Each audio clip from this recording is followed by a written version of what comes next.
¿te parece? Dale. Bueno, nuevamente muy buenos días a todos. Bueno, bienvenidos a este nuevo ciclo de Laboratorio Cero, que está comenzando en modo virtual. Y bueno, tengo el honor de dar la primera charla. Yo soy Hernán Sokolowski y trabajo desde el año 2005 en el Departamento de Energía Solar. Y voy a hablar un poquito sobre actividades espaciales y qué es lo que hacemos en CONEA en materia de tecnología espacial. Como les comenté hace un momento, yo en el año 1996 tuve la suerte de hacer Laboratorio Cero. Ya quedó atrás en el tiempo, transcurrieron 24 años y bueno, obviamente que fue una fuente de inspiración para mi carrera profesional, ver todas las cosas que se podían hacer acá en el país en materia de un montón de disciplinas. En ese entonces lo que más me había impactado era algunos aspectos de los reactores nucleares, recuerdo, pero mi fascinación por la astronomía y los temas espaciales se desarrollaron muy temprano, cuando yo era chiquito, y bueno, eso prevaleció a la hora de seguir mi carrera de ingeniería electrónica y posteriormente a trabajar en el grupo de solar que estaba desarrollando paneles solares para satélites. Primero quería hacer una breve introducción sobre lo que es el estado actual de la exploración espacial, y se me ocurrió que podíamos empezar desde lo más lejano que el hombre llegó en el espacio al día de hoy, digamos, en un viaje hacia nosotros mismos, es decir, hacia las cosas más cercanas. En la actualidad, la humanidad llegó a enviar sondas a aproximadamente 20.000 millones de kilómetros de distancia. Son las sondas Voyager 1 y Voyager 2, que ya cruzaron la frontera del sistema solar.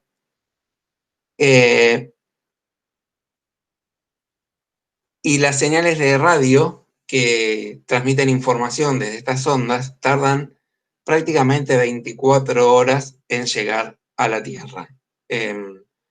Para que se den una idea de la distancia a la que están, son 24 horas viajando a la velocidad de la luz, es decir, a 300.000 kilómetros por segundo. Y bueno, están vivas gracias a la tecnología nuclear, justamente porque a bordo llevan unos pequeños reactorcitos que se denominan generadores termoeléctricos de radioisótopos, que a través de reacciones nucleares generan calor y ese calor se transforma en energía eléctrica y abastecen de energía a estas dos sondas, que son una especie de milagro de la ingeniería que 42 años después de haber sido lanzadas siguen funcionando en forma totalmente autónoma.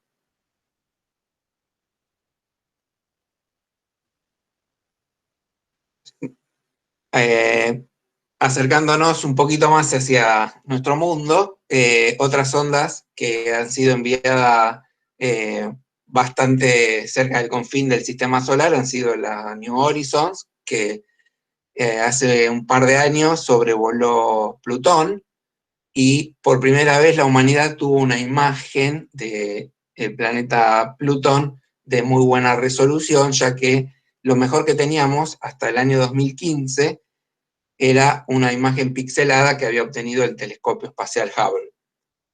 También la sonda Cassini, que sobrevoló Saturno, fue una misión muy exitosa que nos brindó muchísima información del planeta más famoso del sistema solar por el sistema de anillos que tiene, y que también se abastecía con energía nuclear, ¿sí? Estas misiones están tan lejanas del Sol que la única fuente que las puede mantener energizadas es la energía nuclear. Para que se den una idea, Saturno está 10 veces más lejos que la Tierra del Sol, y como en la naturaleza muchas cosas disminuyen con el cuadrado de la distancia, la intensidad del Sol a la distancia de Saturno es 100 veces menor que sobre la Tierra. Entonces, los paneles solares no serían, por ejemplo, una opción para energizar misiones a esas distancias. Ahora nos vamos acercando un poquito más y atravesamos la órbita de Júpiter. Hoy en día hay una misión que está haciendo ciencia en Júpiter que se denomina Juno, y que justamente es la aplicación más lejana de la energía solar en el sistema solar. Este equipo ya se abastece a través de paneles solares y carga sus baterías,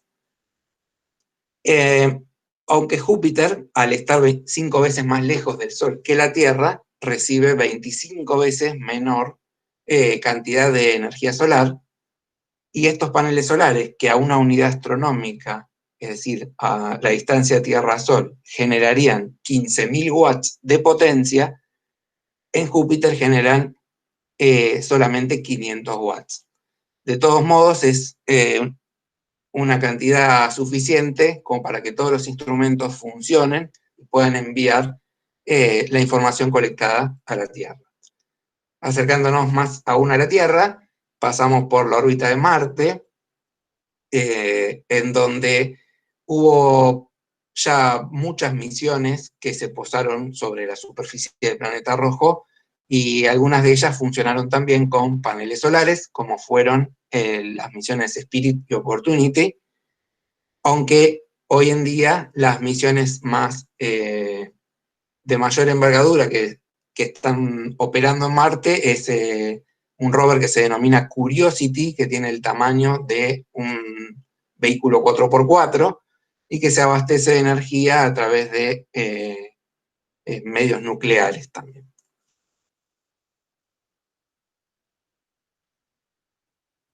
Bien, llegando ya casi a la Tierra, pasamos por la órbita de la Luna, y recién ahí alcanzamos el límite de la exploración espacial tripulada. Es decir, lo más lejos que un ser humano ha llegado al día de hoy es a caminar sobre la Luna. Y para que se den una idea en escala, la Luna está a un segundo luz de distancia, aproximadamente. Fíjense que la Voyager, habíamos dicho que estaba a 24 horas luz de distancia, y la Luna está nada más que a un segundo, es decir, que la humanidad apenas ha avanzado dentro de lo que es si se quiere, la inmensidad de el sistema solar, sin ir más lejos. Y ni hablar de, por ejemplo, nuestras estrellas más cercanas, que ya están a varios años luz de distancia, y que bueno, algún día se van a necesitar algún medio más veloz que la luz, no sé si lo hay, de eso les puede hablar algún físico teórico, pero está complicado el asunto para salir del sistema solar si lo máximo que tenemos es la velocidad de la luz.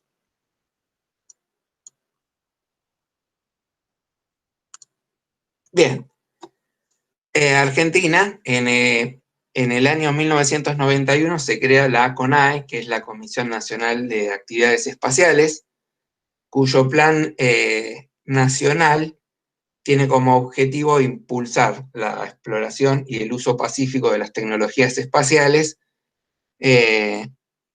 para hacer ciencia. en una primera instancia, los objetivos son construir observatorios que permitan estudiar a la Tierra, y tal es así que todos los satélites que envió la CONAE al día de hoy se utilizaron para la observación de la Tierra. El único que tenía también alguna implicancia para estudiar, hacer algún estudio en el Sol, fue el SAC-B, el satélite argentino de aplicaciones científicas, que fabricó INVAP, que lamentablemente fue el único que falló en el lanzamiento el día de hoy, y por un desperfecto que hubo en la última etapa del lanzador, el satélite no se pudo despegar del lanzador y no pudo alcanzar su órbita final. De ese modo, el primer satélite científico que tuvo Argentina en el espacio fue el SAC-A, que se puso en órbita en diciembre de 1998, y que sirvió como plataforma de prueba de tecnologías que se iban a utilizar en las misiones posteriores. Desde el punto de vista científico, el SAC-A no realizó grandes estudios, sino que simplemente fue como el primer peldaño para las misiones que iban a venir después, que sí realmente iban a realizar estudios de la Tierra. En el año 2000 se lanza el SAC-C, que fue un satélite muy exitoso porque tuvo 13 años de vida y que se utilizó para hacer observación de la Tierra en distintas longitudes de onda. Tenía cámaras infrarrojas, cámaras visibles, y también instrumentos para medir campo magnético de la Tierra, y operó hasta el año 2013.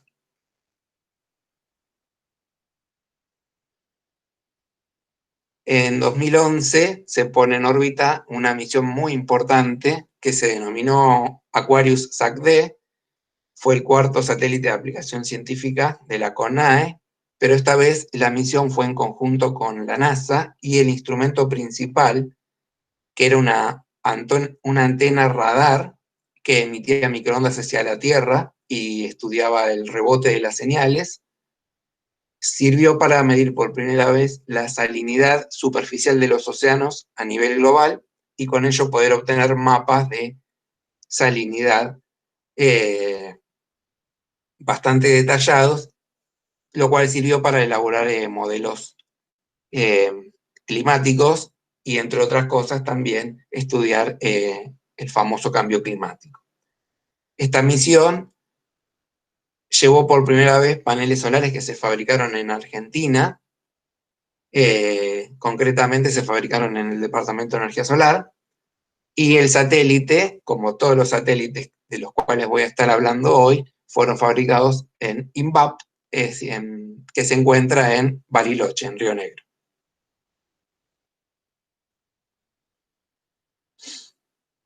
Y las misiones que actualmente están en danza son los satélites SAOCOM 1A y 1B. Son los satélites más complejos al día de hoy que el plan espacial llegó a construir, y se trata de dos observatorios de la Tierra que la observan a través de las microondas. Nuevamente, el instrumento principal es una antena radar de tamaños enormes. El rectángulo que ven ahí tiene 10 metros de largo por 3,5 metros de ancho,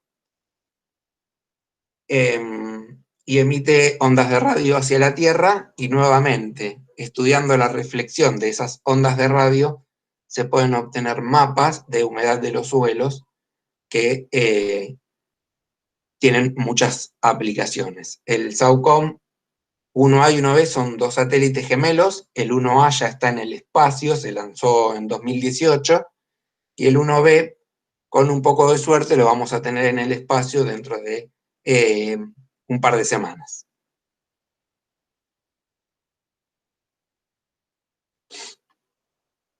Ahí tenemos una imagen de los paneles solares desplegados y montados sobre el SAOCOM en el laboratorio de integración de Bariloche, es decir, en INVAP, antes de que el satélite viajara a Estados Unidos. Y lo que tenemos en pantalla es una de las primeras imágenes que se obtuvieron a través de la antena radar.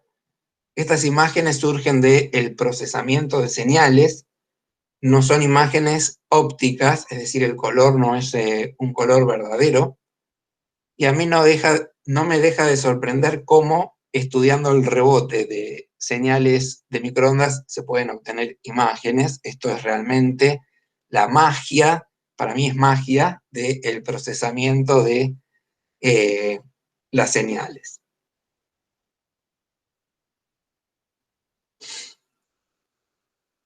Dijimos que la aplicación principal del SAOCOM es hacer mapas de humedad de los suelos, y la implicancia que tiene esta información es, entre otras, en mejorar los pronósticos meteorológicos. Una muy importante es la mejora de la producción agrícola y pronósticos de rendimientos de cultivos, y poder en forma temprana darse cuenta si una región se está secando o una región va a inundarse, ya que las microondas pueden penetrar el suelo y se puede obtener información de la cantidad de agua que hay debajo del suelo, y eso permite anticiparse a estas emergencias, digamos, a un evento de sequía o a un evento de inundación, porque siempre el agua,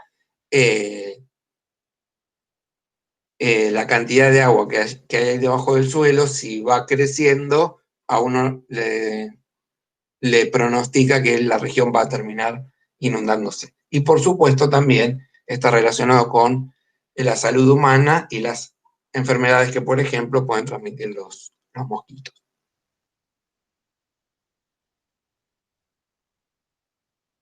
Ahí me están preguntando si se pueden hacer preguntas durante la charla. Sí, pueden interrumpirme en cualquier momento con el uso del micrófono, porque yo no estoy viendo el chat, así que si alguien quiere hacer una pregunta, enciende el micrófono y me interrumpe, no hay ningún problema. Bien. También Argentina ha desarrollado satélites Perdón, Sí. a mí me queda una duda. ¿Qué te diría la salinidad sobre el cambio climático? Lo que habías mencionado antes. Lo de la salinidad de la superficie. O no entendí bien. Mirá, yo no soy, digamos, un experto en el tema, pero entiendo que la salinidad tiene un impacto sobre la densidad del agua, y por ello haya asociado fenómenos de transporte, o sea, de las corrientes del agua, cómo se van moviendo las masas de agua a nivel superficial, llamémosle, dependiendo de la concentración de sal que tiene, ¿sí? Honestamente no soy un experto en estos temas, pero sí sé que es información muy valiosa y que permitió elaborar modelos importantes. Por ahí, si entras a la página de la NASA de Aquarius, vas a tener mucha información sobre el estudio que hizo este instrumento y los resultados científicos que se obtuvieron. Dale. Sí, Amán, igual es eso que dijiste. Para que tengas una idea, Paula, la mayoría del calor que recibe Europa viene de la corriente del Atlántico Norte. Si esa corriente se detiene por un cambio en la salinidad de esa corriente, se enfriaría mucho Europa y pasaría casi una mini era glacial. O sea, claro, es importante por eso. El clima depende mucho del transporte de calor que dijo Hernán, y le lleva mucho calor del sur al norte. Entonces, si se detiene, se congela. Entonces tienen que estudiar este tipo de fenómenos. Bien. Sí, hola, ¿cómo están?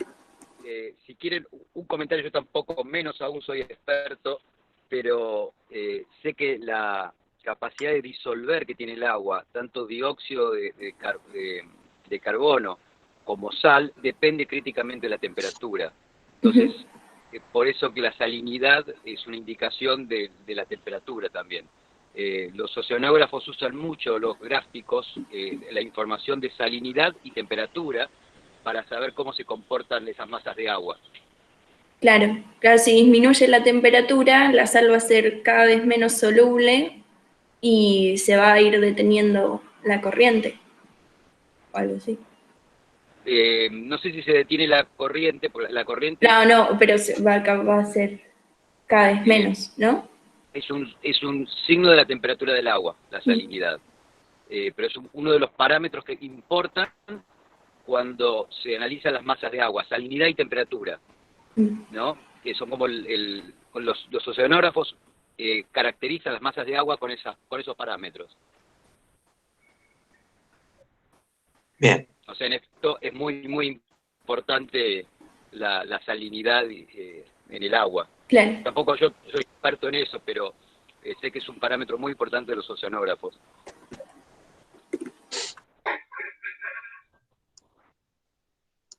Bien. Bueno, continúo.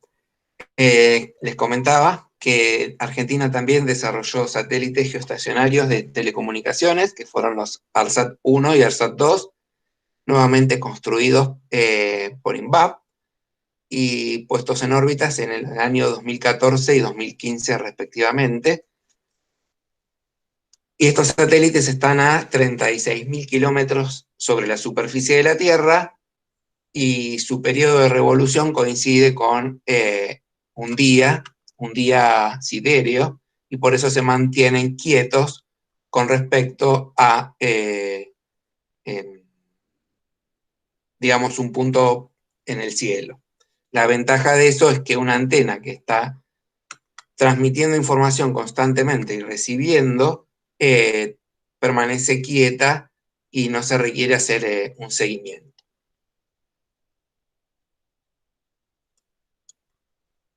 ¿Alguno me confirme que me están recibiendo? Porque se me silenció Dejé de escuchar. Sí. Ah, bueno, Sí, te escuchamos, continuamos y te escuchamos. Y las señales tardan en subir y bajar al satélite aproximadamente un cuarto de segundo debido a la distancia que se encuentra de la superficie. Bien. La actividad espacial, como bien dice ahí, es interdisciplinaria. Todas las disciplinas que ustedes conozcan, disciplinas de las ciencias exactas, juegan un rol importantísimo para el éxito de una misión espacial. La física, las matemáticas, química, la astronomía y todas las carreras de ingeniería son necesarios para encarar un proyecto espacial y que el proyecto espacial, digamos, sea exitoso, como les comenté. Así que es variada con cualquier, digamos, carrera que ustedes elijan dentro de las ciencias naturales exactas y de la ingeniería, van a poder participar de un proyecto espacial si es que a ustedes les interesa. Sin ir más lejos, y para dar algunos ejemplos, bueno, física, todo lo que es mecánica de vuelo, se utilizan las leyes de Kepler, las leyes de Newton, y todo lo que ustedes ven, no solamente en física en el secundario, sino lo que podrían llegar a ver en la universidad, es aplicable para poder establecer la órbita de un objeto alrededor de la Tierra o en un viaje interplanetario alrededor del sistema solar, con lo que se denomina asistencia gravitatoria. Todo esto requiere un conocimiento de mecánica bastante interesante, como por ejemplo las sondas Voyager 1 y Voyager 2 requirieron asistencia gravitatoria por parte del planeta Júpiter para ser expelidas al exterior del sistema solar. Estoy dando nada más que unos pocos ejemplos digamos, en la infinidad de ejemplos que podría dar. La electrónica, sin duda, es una disciplina fundamental, porque todos los subsistemas de un satélite son circuitos electrónicos, cuyo fundamento se encuentra a través de las leyes incluso más básicas, que ustedes ya hayan, si alguno está en alguna escuela técnica electrónica, por ahí ya vio algunas leyes básicas de capacitores, inductores, la ley de Kirchhoff y la ley de Ohm. Todo eso es importantísimo para la electrónica y para un sistema espacial. Por supuesto que el electromagnetismo también, porque todas las comunicaciones con los satélites se hace a través de ondas electromagnéticas, y si uno conoce cómo se comporta una onda electromagnética, cómo se propaga a través de un medio en función de la frecuencia, puede diseñar con muy buena exactitud un sistema, un enlace, mejor dicho, con una determinada nave espacial. También la astronomía entra en juego en una misión espacial, y para dar simplemente un ejemplo, voy a mencionar que los sistemas de navegación más sofisticados que existen al día de hoy, denominados Star Tracker, utilizan los conocimientos del cielo para poder orientar al satélite y darle una posición, lo que se denomina el control de posición del satélite. Eso se hace a través de cámaras muy sensibles que pueden captar la luz de las estrellas, y a través de software que reconoce a las estrellas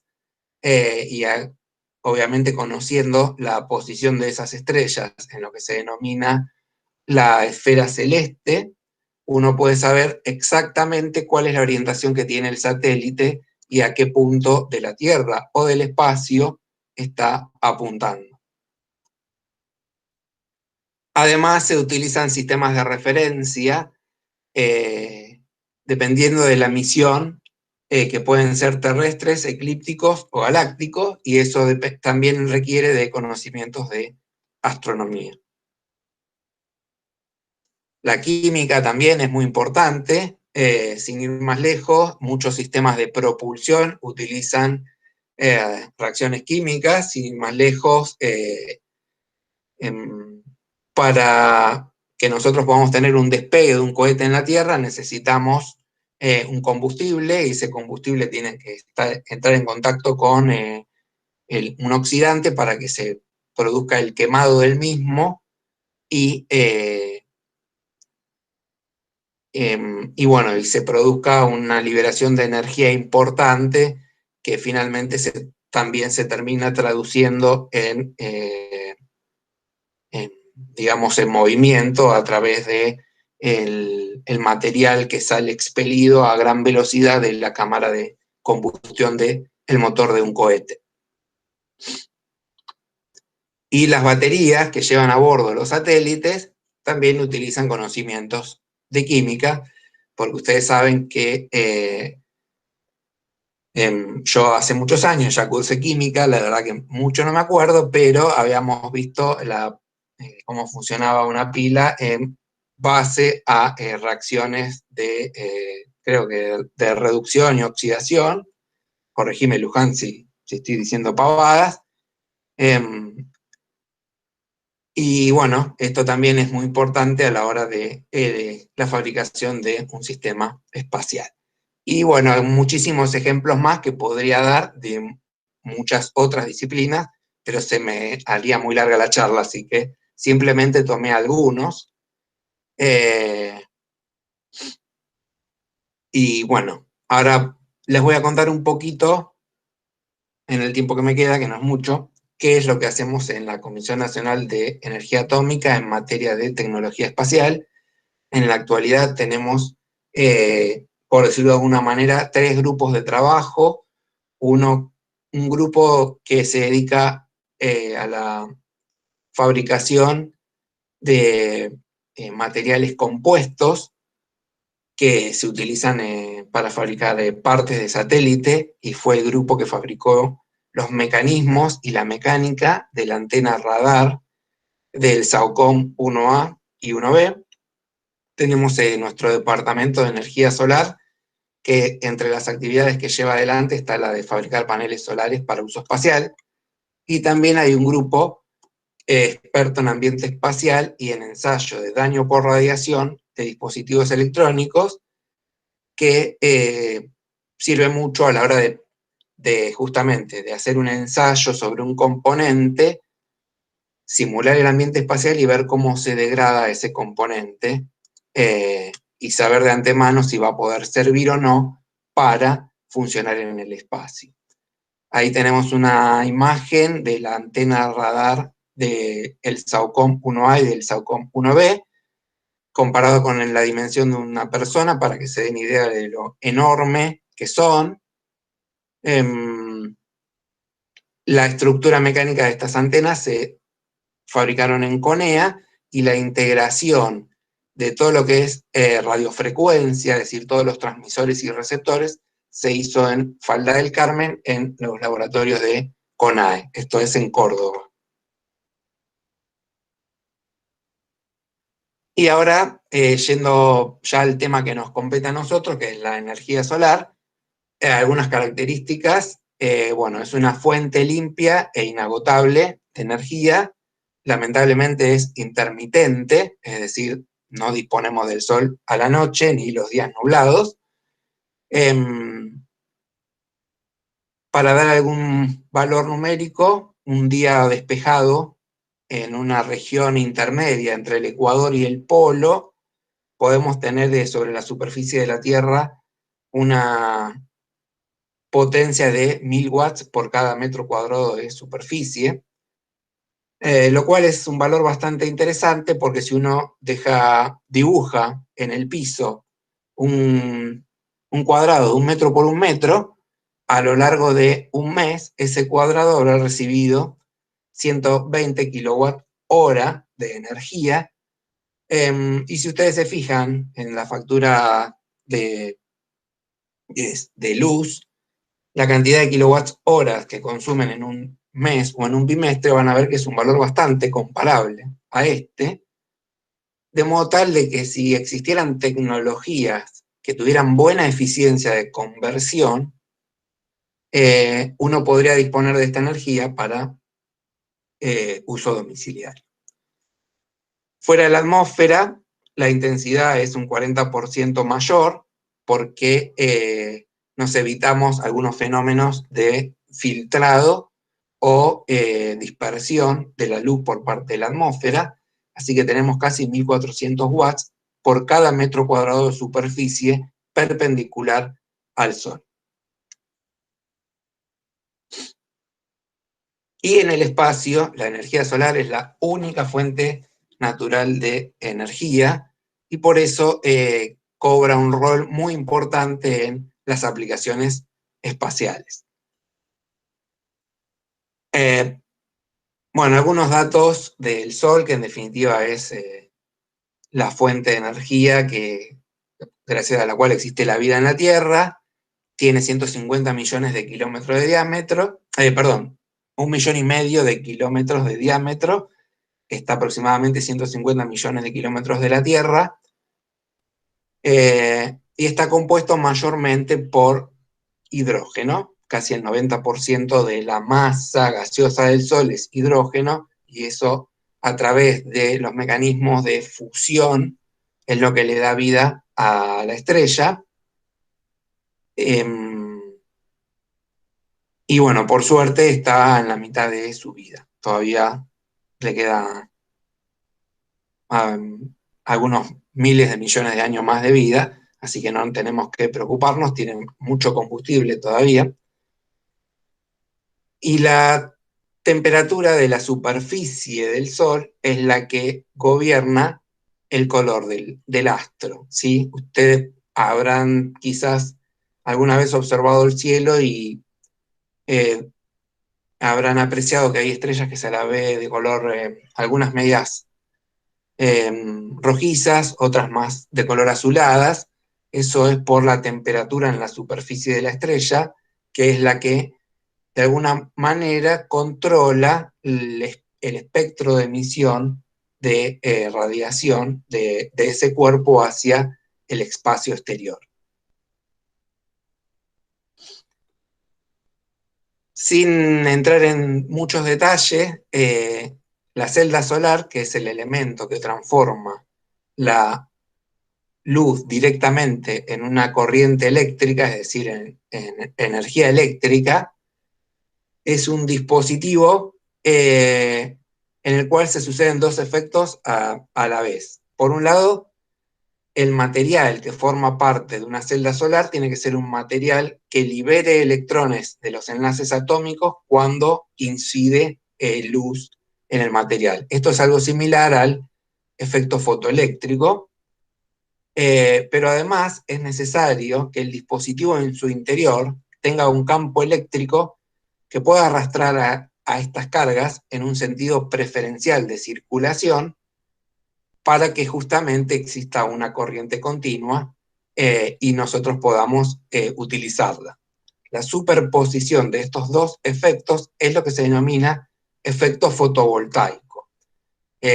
Así que el efecto fotovoltaico no es un efecto que sucede en la naturaleza solo, y es necesario la construcción de una celda solar para que se produzca este efecto, que es directamente la aparición de una diferencia de potencial, o sea, de un voltaje, en una celda solar cuando es iluminada por la radiación solar. Existen varias tecnologías de celdas solares, la más famosa es la celda solar de silicio, que es la que se utiliza en aplicaciones terrestres. Cualquier panel solar que ustedes vean en un techo de una casa está hecha con celdas solares de silicio. Y en aplicaciones espaciales se utilizan celdas solares que se denominan avanzadas, que aprovechan mejor la radiación solar y tienen más eficiencia. Esas celdas están constituidas por distintos materiales que tienen la habilidad de absorber radiación en distintas regiones del espectro en el que emite el Sol. En nuestro grupo de trabajo existe desde el año 1976, ya tiene más de 40 años de trabajo en materia de energía solar. Al principio se empezó a trabajar en sistemas térmicos, que es la utilización de concentradores mayormente parabólicos con el fin de calentar un fluido y a través de, por ejemplo, la presión del vapor de ese fluido, mover en una turbina y generar energía eléctrica. A mediados de los años 80 ya se empezó a trabajar en lo que es solar fotovoltaico, es decir, construir celdas solares fotovoltaicas a partir de lingotes de silicio cristalino, que es la materia prima. El silicio es uno de los materiales que más abunda en la corteza terrestre, se utiliza muchísimo en la industria electrónica y también para fabricar celdas solares. A mediados de los años 90, cuando se crea la CONAE, la Comisión Nacional de Actividades Espaciales, empieza a haber relación con ellos con el fin de montar un pequeño experimento de celdas solares sobre el satélite SAC-A, y fue así como el departamento elaboró un pequeño panel de 10 centímetros de ancho por 20 centímetros de largo, con celdas solares íntegramente desarrolladas en CENEA, y que funcionaron exitosamente durante los meses que funcionó el SAC-A en el espacio. Este hito fue muy importante y recién, digamos, después de esto, la CONAE se sentó a dialogar con la CONEA a fin de que nosotros seamos proveedores de los paneles solares de las misiones que vendrían después. y a través de distintos contratos con la CONAE, se fabricó el área limpia en el Centro Atómico Constituyente, que posteriormente iba a permitir fabricar paneles solares de uso espacial. Este fue todo un proceso que llevó muchos años, no solamente fabricar el área limpia, sino tener a punto todos los procesos de integración para fabricar paneles solares de uso espacial y la calificación de los recursos humanos. Les estoy mostrando algunas fotos de justamente el laboratorio y las facilidades que tenemos en CONEA para desarrollar incluso algunos componentes e integrarlos eléctricamente dentro del panel. Ahí vemos una imagen del proceso de soldadura de los interconectores a las celdas solares.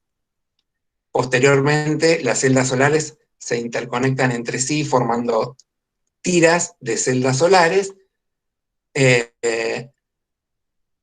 Son procesos muy celosos que llevan, cada paso que uno da, hay que inspeccionar que no se haya dañado absolutamente nada, que no se haya hecho ninguna fisura en la celda, que no haya quedado atrapada una burbujita de aire cuando uno pega una celda, porque en el vacío del espacio puede descomprimir y causar la rotura. Así que la industria aeroespacial, por decirlo de alguna manera, es una industria bastante histérica. Para que ustedes se den una idea, cuando nosotros pelamos un cable, tenemos que mirar por microscopio que ningún pelito del cable haya sido lastimado por el filo de la pinza que se utilizó para pelar el cable. Y si está ligeramente marcado, directamente hay que descartarlo, ¿sí? Bien.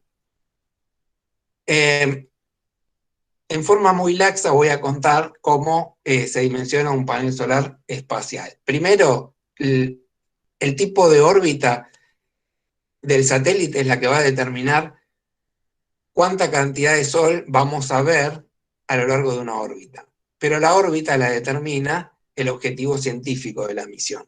Y vamos a ver que hay órbitas que son más copadas para la generación de energía eléctrica y algunas otras no tanto.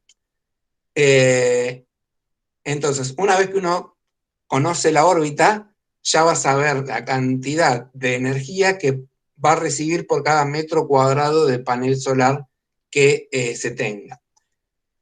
Por otro lado, hay que conocer los consumos de todos los subsistemas y los instrumentos que van a bordo del satélite.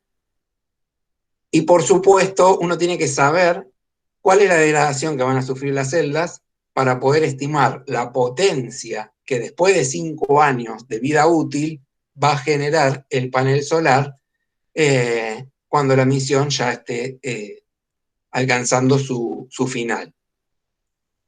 Y por supuesto que lo último que hay que hacer es un balance de energía tomando algún margen de seguridad.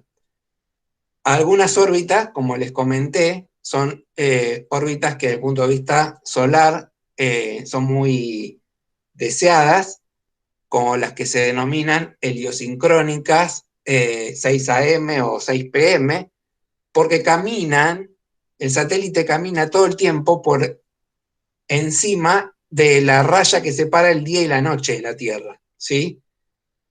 Por eso es que se denomina órbita de amanecer o órbita de atardecer, y si los paneles solares miran en dirección a donde está el Sol, están viendo el Sol todo el tiempo, ¿sí? No entran nunca en eclipse porque no pasan nunca por detrás de la Tierra.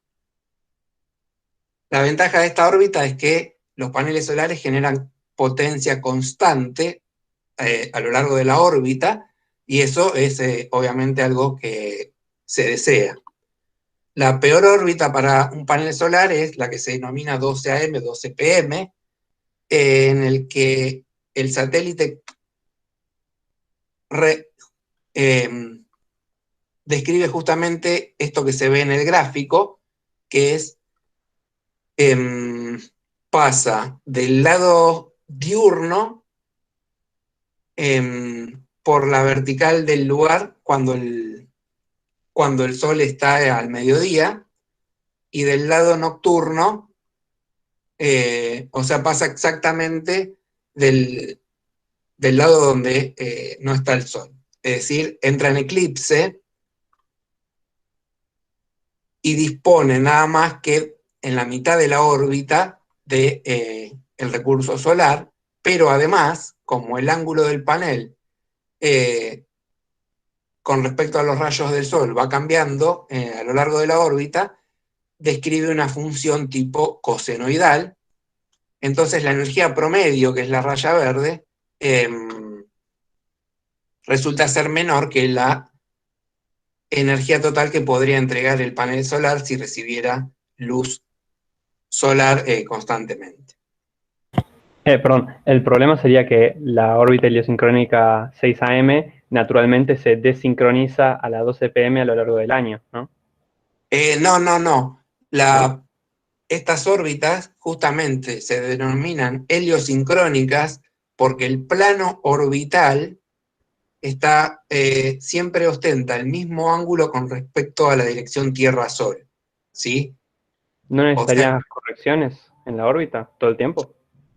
siempre se requieren correcciones porque hay fenómenos de fricción, pero desde un punto de vista teórico, si uno considera que el satélite, digamos, conserva el movimiento en forma perpetua, esta órbita, el periodo de esta órbita, está sincronizada con, digamos, con la dirección de los rayos del Sol. En el momento del lanzamiento. Pero como es el plano de la órbita, se mantendría fijo respecto a las estrellas. Y que alrededor que mientras la Tierra va orbitando el Sol, eso va a seguir fijo respecto a las estrellas y por lo tanto va a cambiar el ángulo relativo del Sol. No Sí, sé. está bien, pero bueno, ese es un movimiento que tiene una revolución al año. Uh-huh. Cuando uno hace, normalmente el sistema de referencia que se utiliza es la Tierra, entonces en una órbita que dura aproximadamente 90 minutos, el cambio de posición con respecto al Sol lo desprecia, pero sí, es como decís vos, efectivamente. Uh-huh. Sí, en el corto plazo es muy útil. Bien, pero lo cierto es que no se desfasa, el satélite camina siempre, o sea, hace correcciones, pero no se desfasa, porque justamente el objetivo de la misión, si vos querés estudiar la Tierra con cámaras infrarrojas en la profundidad de la noche, vas a querer pasar exactamente por la parte de atrás de la Tierra. Entonces la ciencia, el objetivo científico es el que determina la órbita, así que no se tiene que desfasar la órbita. ¿Estamos? Disculpas, yo tengo otra pregunta. Sí.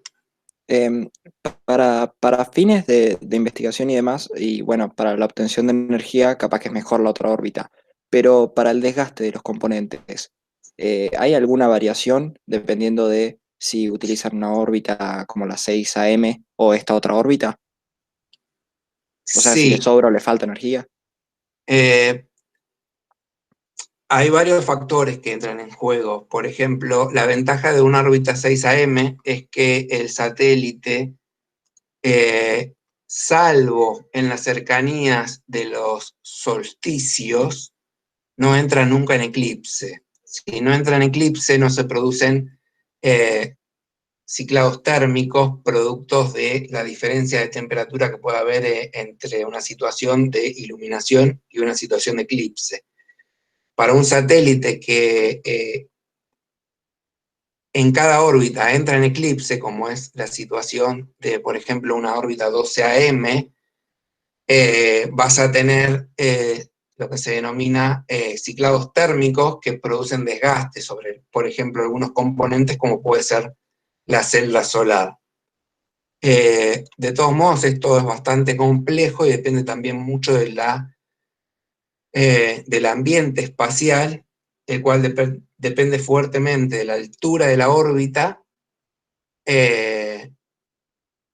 porque por un lado la atmósfera va atenuándose a medida que estamos más lejos de la Tierra y tenemos, por ejemplo, menos erosión por un fenómeno que se denomina oxígeno atómico, y también el campo magnético de la Tierra, que de alguna manera es un escudo contra las partículas cargadas provenientes del Sol. Entonces, no es lo mismo si el satélite está dentro de la magnetosfera, llamémosle, o sea, dentro del cinturón de radiación de Van Allen, o fuera de ella, porque la dosis de radiación, o sea, la cantidad de partículas que van a llegar al artefacto es mayor o menor, y eso también determina la vida útil de algunos componentes electrónicos. Entonces, depende mucho del ambiente espacial, y el ambiente espacial depende exclusivamente de la órbita. Muchas gracias. De nada. Bien. Voy a meterle un poco de pata porque me estoy quedando corto de tiempo. Lo primero que uno tiene Hace que... más sábado, empezamos sábado. Tranquilo. Está bien, pero Gabriel no tiene tiempo infinito, pobre. Está buenísima la charla, metele nomás, está buenísima. Me encanta. Bueno, gracias. Bien, lo primero que hay que hacer cuando uno va a trabajar en el desarrollo de alguna tecnología espacial es fabricar lo que se denomina un modelo de ingeniería.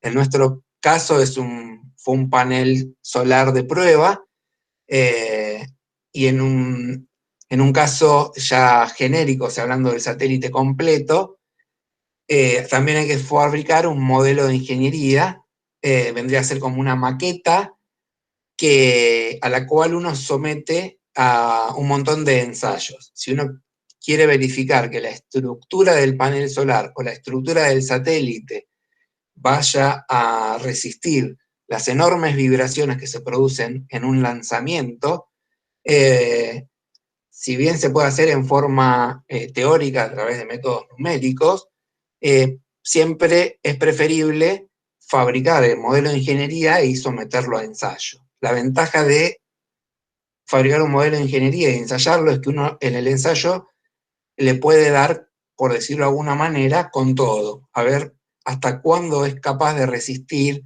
el componente. Así que eso es lo que hacemos. Primero fabricamos paneles de ensayos, de modelos de ingeniería, y los sometemos a un montón de ensayos, los cuales les voy a comentar algunos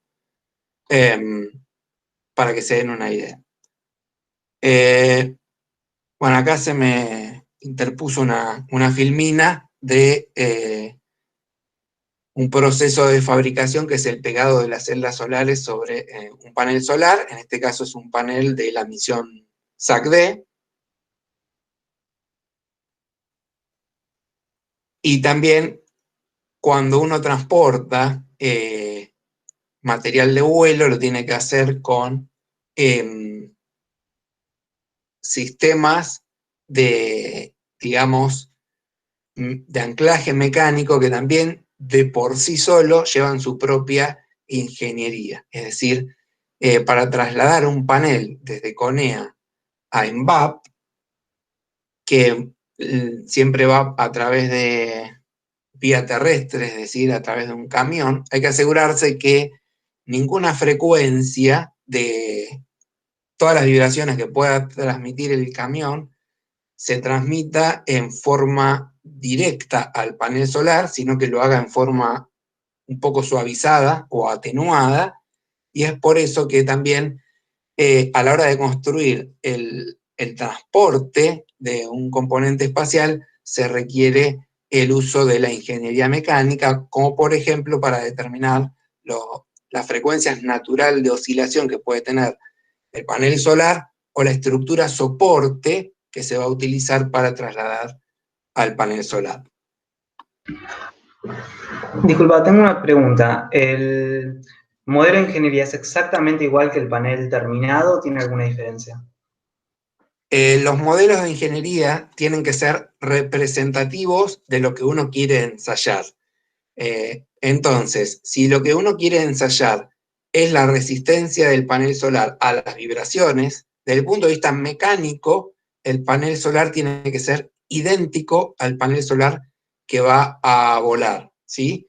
Entonces, no es necesario llenarlo de celdas solares, porque la masa de una celda solar es despreciable comparada con la masa del panel solar, y muchas veces se pueden utilizar miméticos que simulan el peso de una celda solar para abaratar, digamos, el costo de un modelo de ingeniería.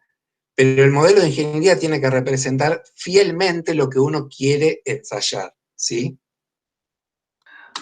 O sea que podrías tener distintos modelos de ingeniería para distintas partes del satélite, por ejemplo.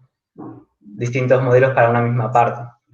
Exactamente. Por eso es que existen modelos mecánicos, a veces existen lo que se denominan modelos térmicos, o modelos también funcionales. Exactamente. Una Bien. pregunta. ¿Cómo hicieron ahora para transportar el SOCOM a que despegue en a Estados Unidos, como se hizo para que viaje? Esa es una muy buena pregunta que podría contestar Gabriel dentro de un ratito. Gabriel es un experto que trabaja en INVAP y que les va a hablar sobre el SAOCOM con una visión más global por ahí que la mía, que estuvo también en Estados Unidos en marzo y que muy contento seguramente les va a responder esta pregunta. Sí, Bueno, anotémosla genial. y en mi charla hablamos un poquito de eso. Dale, dale. Bien. Lo que tenemos ahí en pantalla es una imagen de un panel solar montado sobre un shaker. El shaker básicamente lo que hace es vibrarlo en los 3 ejes, ¿sí?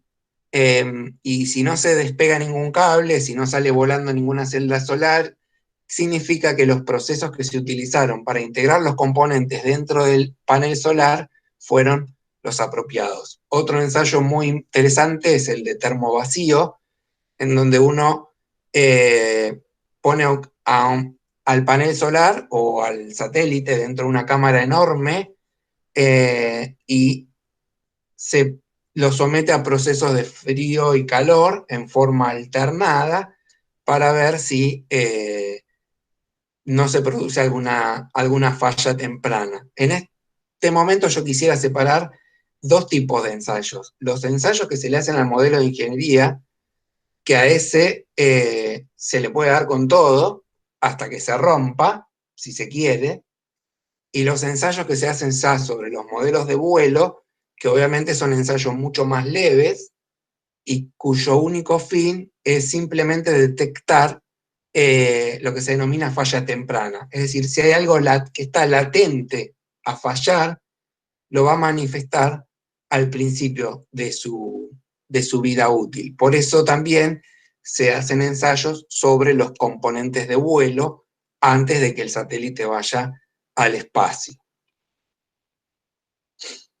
Los sensores de posición que utilizan los satélites muchas veces utilizan formas redundadas de obtener la posición. La más precisa de todas, como les comenté, es el Star Tracker, porque se pueden obtener resoluciones de 1/100ª de grado o menor aún, pero los sensores de posición también se utilizan, los sensores solares, que son pequeñas celdas solares que llevan el panel solar y el satélite, también se utiliza para determinar posición porque la corriente eléctrica que generan es proporcional al coseno del ángulo de la luz que incide sobre la celda. Bueno, ya les comenté un poquito sobre el ambiente espacial. Básicamente hay mayor cantidad de radiación ultravioleta, eso genera deterioro prematuro en muchos materiales.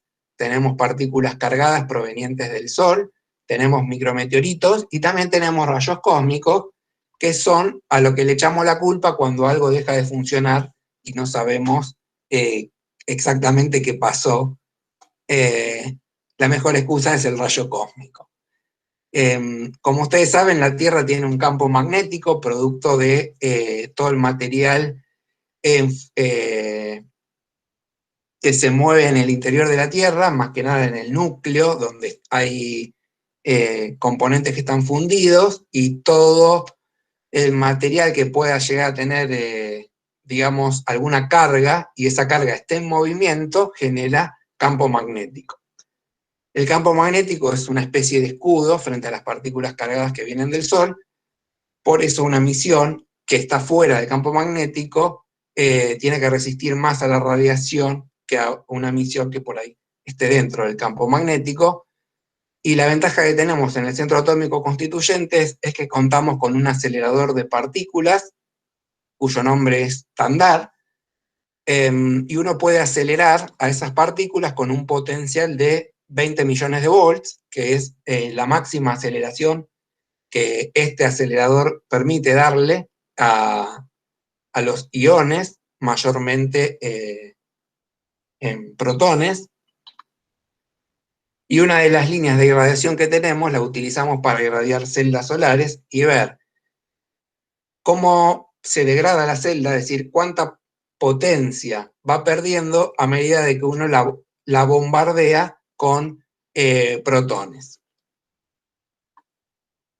Yo de esto no entiendo mucho, acá intervienen muchísimo los físicos, que además elaboran modelos de las celdas solares, y son los que además entienden bien el ambiente espacial y el espectro de energías de partículas que hay dando vueltas fuera de la Tierra. Por eso nuestro departamento en realidad es un zoológico que está compuesto por físicos e ingenieros en muchas especialidades, matemáticos, químicos, etcétera, etcétera. Todo es bienvenido a la hora de poder calcular o predecir comportamientos de un panel solar a lo largo de la vida útil en órbita. Bueno, el SAC-D fue el primer satélite argentino que llevó paneles solares construidos en Argentina, y se puso en órbita en 2011, y fue una misión muy exitosa que permitió obtener modelos climáticos a partir de la medición de salinidad de los océanos. Los SAOCOM, que son las misiones que van a utilizarse para medir la humedad de los suelos. Ahí tenemos una imagen de los paneles desplegados en Bariloche. Esto es del SAOCOM 1A, que ya está en el espacio, y se lanzó el 7 de octubre de 2018 desde Vandenberg, desde la costa oeste de Estados Unidos, a través de un Falcon 9 de la empresa SpaceX. Y ahí lo que tenemos es una muy linda imagen que algún astrofotógrafo tomó del momento del lanzamiento, y se ve toda la trayectoria del vector. Incluso se ven los momentos en los que se separa la primera etapa del cohete y se produce el aterrizaje también. El SAOCOM 1A y el SAOCOM 1B son dos satélites que tienen una antena enorme de 35 metros cuadrados de superficie, y además está pintada de blanco, lo cual hace que cuando incide el sol sobre la antena se vea como una estrella de primera magnitud. Hay una página que se llama GEMS-Above, donde uno puede poner el nombre del satélite que quiere rastrear y la ubicación en el mundo en donde se encuentra, y esta página les predice los pasos de cualquier satélite. Así que ustedes podrían hacer el experimento de ver cuándo va a pasar el SAOCOM por arriba de Capital Federal o donde estén, e intentar observarlo. La imagen que tenemos acá es una foto que tomé yo de un paso del SAOCOM de este año, y créanme que es muy fácil de ver. Es tan Hoy se fácil. ve la estación espacial a las 6:32, 22, algo así. Claro, del mismo modo que se ve la estación espacial, también se puede observar el paso del SAOCOM. No tiene tanto brillo porque la estación espacial tiene el tamaño de un estadio de fútbol, es enorme, pero esa, de todos modos, se ve como una estrella bastante brillante. Yo ya lo vi un montón de veces al SAOCOM. Para ir cerrando la charla, también nuestro departamento fabrica paneles solares que hemos aportado al sector privado. Las primeras misiones de Satellogic, desde los satélites más pequeños que fabricó hasta los más grandes, llevaron paneles solares fabricados por nosotros. Y bueno, por suerte al día de hoy estas misiones siguen operativas y están andando bien, lo cual nos pone muy contentos. Y también realizamos actividades de investigación. Cada tanto aparece alguna novedad que no está contemplada dentro de la comunidad científica y eso nos permite tener alguna publicación y también darle algún impacto científico a nuestras actividades en el desarrollo de tecnología espacial.